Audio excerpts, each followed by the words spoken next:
بسم اللہ الرحمن الرحیم۔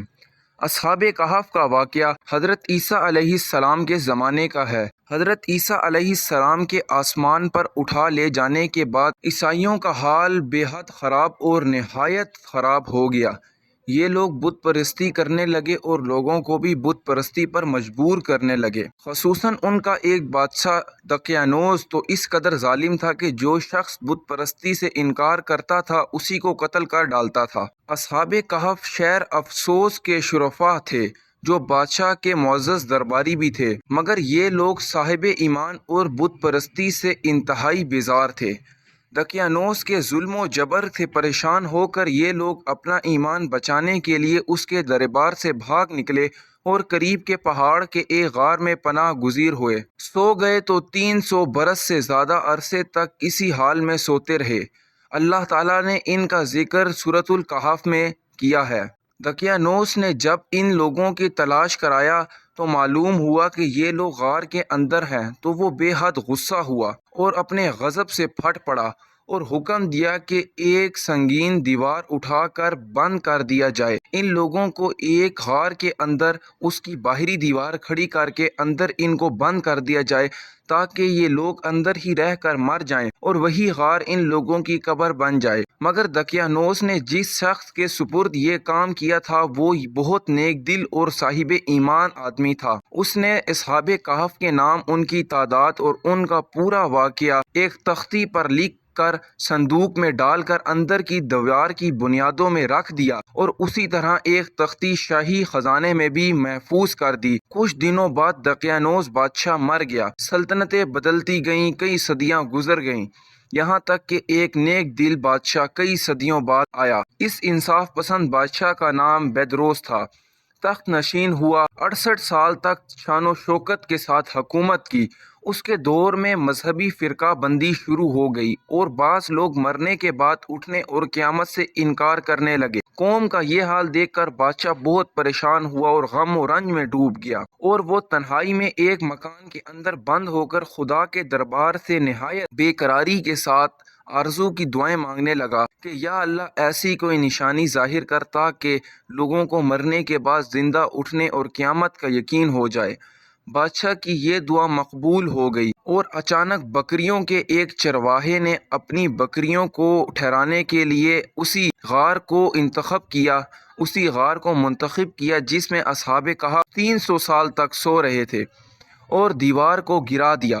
دیوار گرتے ہی لوگوں پر ایسی ہیبت ان کو دیکھ کر طاری ہو گئی کہ لوگ وہاں سے بھاگ گئے، اور اصحاب کہف اللہ کے حکم سے نیند سے بیدار ہو گئے اور ایک دوسرے سے سلام و کلام میں مشغول ہو گئے، تو انہیں لگا کہ ہم ابھی ہی سوئے تھے اور کچھ گھنٹے آرام کر کے اٹھ گئے ہیں۔ جب ان لوگوں کو بھوک لگی تو انہوں نے اپنے ایک ساتھی کو کہا کہ نہایت خاموشی سے یہ معلوم کرو کہ دقیانوس ہم لوگوں کے بارے میں کیا ارادہ رکھتا ہے، اور جا کر بازار سے کھانا بھی لے آنا۔ اور یہ دیکھ کر حیران رہ گیا کہ شہر میں ہر طرف اسلام چرچا ہے اور لوگ اعلانیہ حضرت عیسیٰ علیہ السلام کا کلمہ پڑھ رہے ہیں۔ یہ منظر دیکھ کر وہ بہت پریشان ہوا۔ وہ یہ سمجھ رہا تھا ابھی تو یہ لوگ بت پرستی میں تھے اور اب یہ کیسے ایک دم حضرت عیسیٰ علیہ السلام کی تعلیمات پر عمل کر رہے ہیں۔ اصحاب کہف کی تعداد میں جن لوگوں کو اختلاف ہوا تو یہ آیت نازل ہوئی: اے محبوب فرما دیجئے کہ اللہ اصحاب کہف کی گنتی کو زیادہ جانتا ہے، تم میں سے بہت کم ہی لوگ ان کو جانتے ہیں۔ جب حضرت عبداللہ بن عباس رضی اللہ تعالیٰ عنہ نے فرمایا کہ میں نے انہیں کم لوگوں میں سے ہوں جب اصحاب کہف کی تعداد جانتا ہوں، پھر آپ نے فرمایا کہ اصحاب کہف کی تعداد 7 ہے اور 8واں ان کا کتا ہے۔ اس کے بعد وہ شخص بہت پریشان ہوا کہ اس بازار میں تو اسلام کا نام لینا بھی جرم تھا، آج یہ انقلاب کہاں سے اور کیوں آ گیا؟ پھر ایک نان بائی کی دکان پر کھانا لینے گئے اور دقیانوس کا زمانے کا پیسہ ان کو دیا جس کا چلنا بند ہو گیا تھا، بلکہ کوئی ایسا سکہ دینے والا باقی نہیں رہ گیا تھا۔ دکاندار کو شک ہوا کہ یہ اتنا پرانا سکہ ہے، شاید اس شخص کو کوئی خزانہ مل گیا ہو۔ دکاندار نے ان کو حکام کے سپرد کر دیا اور حکام نے ان سے خزانے کے بارے میں پوچھ گچھ کی اور کہا کہ بتاؤ خزانہ کدھر ہے؟ اس نے کہا کہ میں کسی خزانے کو نہیں جانتا۔ حکام نے کہا کہ ہم کس طرح مان لیں کہ یہ روپیہ تمہارا ہی ہے؟ یہ سکہ تو 300 برس پرانا ہے اور برسوں گزر گئے، اس کا سکہ چلنا بند ہو گیا، اور تم ابھی نوجوان ہو، لہٰذا صاف صاف بتاؤ کہ یہ تمہیں کہاں سے ملا۔ یہ سن کر وہ شخص پریشان ہو گیا کہ یہ لوگ کیسی باتیں کر رہے ہیں۔ حکام نے کہا کہ آج روئے زمین پر اس نام کا کوئی بادشاہ نہیں۔ ہاں، سینکڑوں برس پہلے اس نام کا بیمان بادشاہ تھا جو بت پرست تھا۔ اس نے کہا کہ ابھی کل کی بات ہے کہ ہم لوگ اس کے خوف سے اپنے ایمان کو بچاتے ہوئے اس غار میں پناہ گزیر ہوئے۔ میرے ساتھی اسی غار میں ہیں۔ اگر تمہیں میرے اوپر یقین نہیں تو میں تمہیں ان کے پاس لے چلتا ہوں۔ حکام نے کہا کہ چلو ان کے پاس مجھے لے چلو۔ غار کے اندر اس کے ساتھی کو جب باہر سے شور کی آواز آئی تو وہ لوگ سمجھے کہ دقیانوس کی فوج آ رہی ہے ہمیں گرفتار کرنے۔ تو یہ لوگ نہایت اخلاص کے ساتھ ذکر الہی اور توبہ استغفار میں مشغول ہو گئے۔ حکام اور ان کا دوست جب غار میں پہنچا تو حکام نے ان کو دیکھ کر کہا کہ یہ لڑکا تو سچ کہہ رہا ہے۔ حکام نے غار کے اندر پہنچنے کے بعد چھان بین شروع کی تو اسے وہی صندوق ملا۔ اس کے اندر تختی نکال کر پڑھا تو اس پر اصحاب کہف کا نام لکھا تھا، اور یہ بھی تحریر تھا کہ یہ مومنوں کی ایک جماعت ہے جو دین کی حفاظت کے لیے دقیانوس بادشاہ کے خوف سے غار میں پناہ گزیر ہوئے ہیں۔ تو دقیانوس نے خبر پا کر ایک دیوار سے ان لوگوں کو غار میں بند کر دیا۔ وہ حکام یہ حال دیکھ کر بڑا پریشان ہو رہا تھا اور اس کو یقین بھی آ رہا تھا۔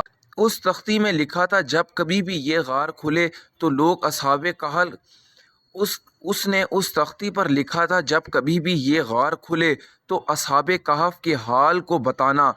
حکام تختی کی عبارت پڑھ کر حیران رہ گیا اور ان لوگوں کو اپنے بادشاہ بیدروس کو اطلاع دی کہ اس طرح کا واقعہ پیش آیا ہے۔ فوراً بادشاہ بیدروس اپنے امراء کے ساتھ شہر کے کافی لوگوں کے ساتھ غار میں پہنچا تو اصحاب کہف نے غار سے نکل کر بادشاہ سے ملاقات کی اور اپنی باب بیتی سنائی۔ بادشاہ بیدروس سجدے میں گرا اور اللہ کا شکر ادا کیا اور کہنے لگا کہ میری دعا قبول ہو گئی۔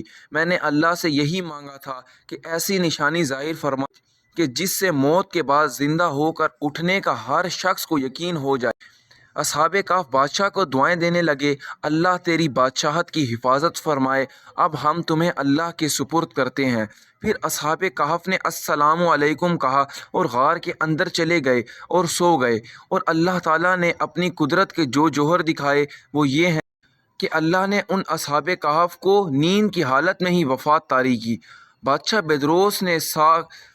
بیدروس نے سال کی ایک لکڑی کا صندوق بنا کر اصحاب کہف کی مقدس لاشوں کو اس میں رکھوایا، اور اللہ نے اصحاب کہف کا ایسا رعب لوگوں کے دلوں میں پیدا کر دیا کہ کسی کی یہ مجال نہیں کہ غار کے منہ تک جا سکے۔ اس طرح اصحاب کہف کی لاشوں کی حفاظت کا اللہ نے سامان کر دیا۔ پھر بادشاہ بیدروس نے غار کے بالکل سامنے ایک مسجد بنوائی اور سالانہ ایک دن مقرر کیا کہ تمام شہر والے اس دن عید کی نماز کی طرح زیارت کے لیے یہاں